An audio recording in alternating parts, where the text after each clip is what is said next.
Huyu hapa. Niambie baba. Ubaya fumao hatuna, leo shairi tunakosa. Tutakosa shairi lakini tutapata moja kati ya vitu vizuri ambavyo watu watafaidi baada ya msimu kutamatika kwa Young Africans. Sauti yangu pia imepotea kwa ajili ya mapambano ya ushindi wa leo. Namna ambavyo mechi ilikuwa ngumu ni tofauti na watu ambao wanaongea kabla ya mechi kwa kuiona Yanga na Singida ilivyo. Lakini dakika 90 ndio watu huwa wanaona mpira mzuri. Totally ukiangalia zile fatiki pia iliyotokana na mchezo wetu uliopita ilikuwa ni moja kati ya kikwazo kikubwa sana mchezo wa leo, lakini nilichokuwa na enjoy ni namna ambavyo watu walivyokuwa wanafika wanagongana kabisa, migongano ya kifootball kwamba tumekamia mechi na wao wamekamia mechi, tuonyeshane nani ana uwezo mkubwa. Lakini kama isingekuwa fatiki kutoka kwenye mchezo mkubwa wa dabi ya Kariakoo, naamini Singida leo angekula tagoli 5. Quality yetu ni kubwa sana. Singida wamepata muda mrefu wa kupumzika. Young Africans tumetoka kwenye mechi ngumu, ila kikubwa kuliko chote ni kwamba tumeshinda mabao 2-0, na sisi mashabiki wa Yanga tuna enjoy hiki kinachoendelea. Viongozi waendelee kupiga spana, waendelee kupiga spana, wakaze. Tuchukue haya makombe mpaka pale watu watakaposhika adabu. Kwa sababu sasa hivi tunaongea football.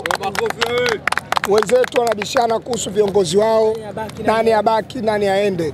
Sisi tunaangalia football, tunaongea football, tunaangalia mapungufu ya timu yetu. Wenzetu bado hawajagundua tatizo kubwa linalowasumbua kwenye timu yao.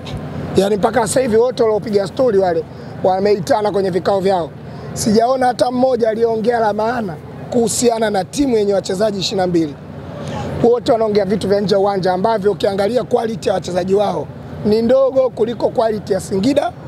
Wanaongea kuhusu viongozi wao, hawaangalii quality ya wachezaji wao ni ndogo kuliko ya Azam. Yaani hawaoni.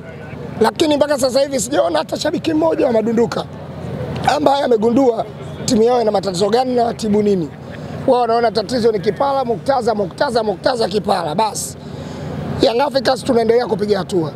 Mmeona timu yetu ilivyokuwa kwenye standard kubwa tofauti na ligi yetu ya ndani. Tunatengeneza wachezaji ambao wanaenda kufanya vizuri kwenye mashindano ya kimataifa, lakini kuonyesha kwamba tuna ubora huo, msimu ujao timu itaboreshwa zaidi. Wale ambao walikuwa wana quality ndogo wataondolewa kwenye timu, wataletwa wengine wenye quality kubwa. Kaka, msimu ujao rais mbunge, si umeielewa hiyo?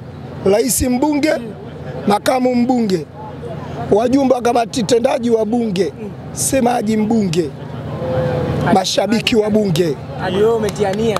Kaka, mimi mwenyewe nimetiania hadi jimbo la Ubungo. Na utaka. Kwa hiyo wewe jua msimu ujao itakuwa ni Yanga ya wabunge. Yanga bungeni. Licha ya ushindi, wanasema kuna baadhi ya wachezaji wenu hawafai kuwa Yanga. Clement Mzize kakosa nafasi za wazi. Wanamtaja Mudathir Yahya amewacheleweshea matokeo. Wanasema kwa staili hii ukikutana na mfupa mgumu utoboi. Sasa nikwambie kitu kimoja kaka.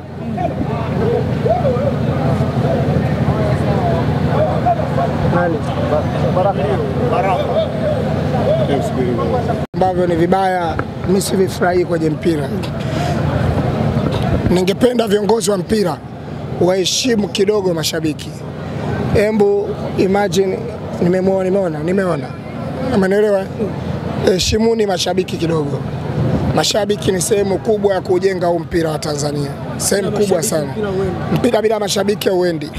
Nao viongozi ambao wanaona kama mashabiki hawafai kwenye mpira, waseme watu wasije viwanjani, tuhamasishane kwamba mpirani hamna kwenda. Tuangalie mechi kwenye TV, tuone wanapataje mapato, tuone wanaendeshaje vilabu. Angalia shabiki ananyanyaswa namna ile. Si umenielewa? Kwa kosa ambalo unaweza ukamwelekeza na maisha yakaendelea.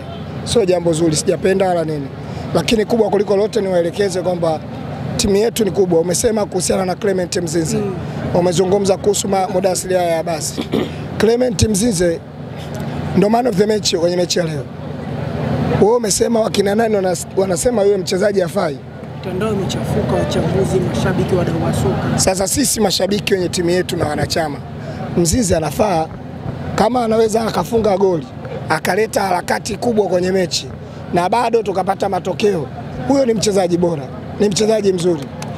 Mudathir Yahya basi kwenye kiwango kikubwa good performance. Nani anaweza akapinga uwezo wa Mudathir Yahya basi? Hakuna. Yaani mtu anayebisha na kusema hivyo, sio Yanga. Yeye anataka kuibomoa Yanga. Sisi tuna enjoy Yanga kumuona Mudathir, tuna enjoy kumuona Mzize na wachezaji wengine walio bora. Dirisha litakapofunguliwa la usajili, utawaona watakaoingia na utawaona watakaotoka. Ndio utagundua kwamba tumeboresha timu. Huyo Mzize mnamzungumza, Man City huko wanamtaka kaka. Real Madrid wanamtaka. Kweli. Achana na hiyo Madrid ya mchongo ya hapa. Wanaosema amefungwa mara 4 na Barcelona. Sio Madrid hiyo. Real Madrid wanamtaka. Galacticos players wanamtaka Clement Mzize. Wamesema pia Milud, mimi nakufikishia waliosema. Milud hafai, kocha mdogo kimbinu. Young Africans na malengo makubwa. Kwa kocha huyo inabidi watafute kocha mkubwa zaidi ya huyo. Kocha akaingia katikati ya msimu. Tumembadilisha makocha zaidi ya 3. Wachezaji hawawezi kuwa sawa hata kidogo, lakini Milud Hamdi kaja kutuliza kikosi, kapata combination zake zinawatesa watu na zinawasumbua watu kweli kweli. Usione ni kitu rahisi kuiona combination ya Alidi ya Ucho, Duke Abuya, Mudathir Yahya basi. Hiyo ni combination ya hatari. Lakini Milud kaja kutuonyesha kwamba Pacome ndio alikuwa MVP wa Ivory Coast. Anacho kiwango kwa kutumika kwenye eneo fulani. Milud Hamdi kaja kumtumia Pacome Zouzoua. Leo hii watu no Azizi, no problem.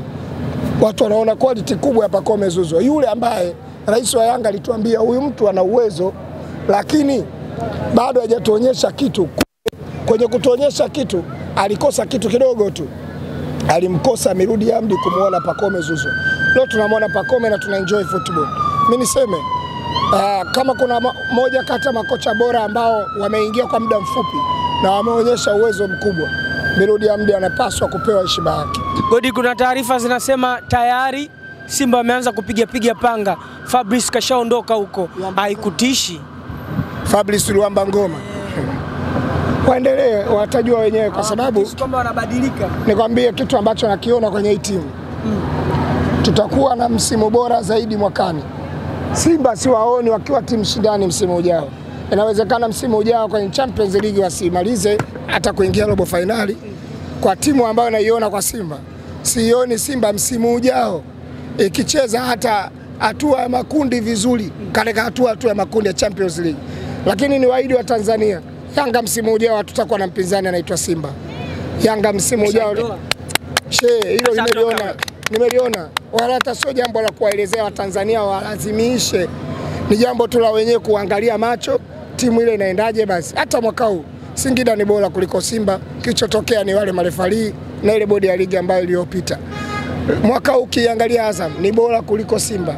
Yaliyotokea ndio yashatokea, lakini kwa kuwa tumeutibu mpira wetu, msimu ujao utaiona timu bora zaidi ambayo itafanya vizuri. Simba utaiona ikididimia zaidi. Israeli Mwenda kwa walionekana mbaya. Wakasema beki mchanga. Young Africans numbers zinambeba licha ya kuwa ameingia katikati ya msimu. Kwa nini kwa waonekane mbaya kwenu waonekane mzuri? Kwanza ukimzungumzia Israeli Patrick Mwenda, malizia Dani Alves Mitungi. Yule ndo Dani Alves.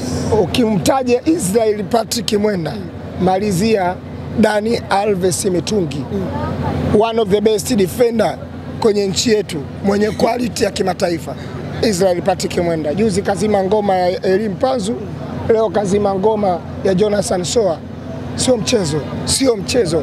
Beki katili, mwenye uwezo mkubwa, mwenye akili kubwa, mwenye kujua kucheza kwenye nafasi. Pasi zake hazipotei, anapiga mitungi, anakimbia vizuri, anajua kukava, anajua kukimbia offside. One of the best defender kwenye nchi yetu, Israeli Patrick Mwenda. Kwanza kama itampendeza rais wa klabu ya Yanga, amuongeze mkataba mrefu zaidi. Kama kuna mtu atamtaka kutoka huko, kwa sababu namuona Mudau akiwa amechoka kwenye timu ya Mamelodi. Na waona Mamelodi kabisa, yani kila nikikaa na waona Mamelodi wanakuja kumchukua Israeli Patrick Mwenda kumfanya mbadala wa Mudau. Kwa hiyo kama itampendeza rais wa klabu ya Yanga, amuongeze mkataba mnono. Lakini Israeli ana jambo lake, tunalisubiri. Na sisi mashabiki wa Yanga tutakuja kumsupport Israeli Mwenda kwa sababu ni moja kati ya wachezaji ambao wameingia kwenye timu yetu kwa muda mfupi, wameonyesha uwezo mkubwa. Sisi tuna enjoy kumuona. Shukrani sana. Kesho paredi. Si ndio? Paredi la ubingwa. wananchi wajitokeze kwa wingi kwenye maeneo husika, tushangilie makombe wetu. Tulipewa taarifa pale Msimbazi kitakuwa kituo kikubwa cha kusimama.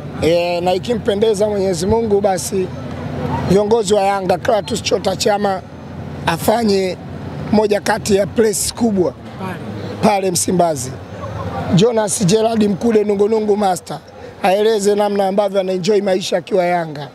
Israel Patrick Mwenda azungumze namna gani alikuwa analogwa na yule babu ambaye ni babu wa mababu. Na alikuwa analogwa Israel alikuwa anaumia mechi, kesho anaumia mwenyewe nyumbani. Akitembea tu akanyaga mguu chini anaumia. Si alikuwa analogwa na babu. Kwa nini wakazungumzia pale Msimbazi? Si pale ndio kuna mashahidi. Mashahidi wote wa Yehova wako pale. Israel Patrick Mwenda, Clatous Chota Chama, Jonas Gerald Mkude Jera, Nungunungu Master. Kesho tuna kikao na nyinyi maeneo ya Msimbazi kwenye paredi. Tunataka tusikie sauti zenu mkisema maisha ya kule na maisha ya huku. Nini me experience kwenye maisha ya Young Africans? Asante.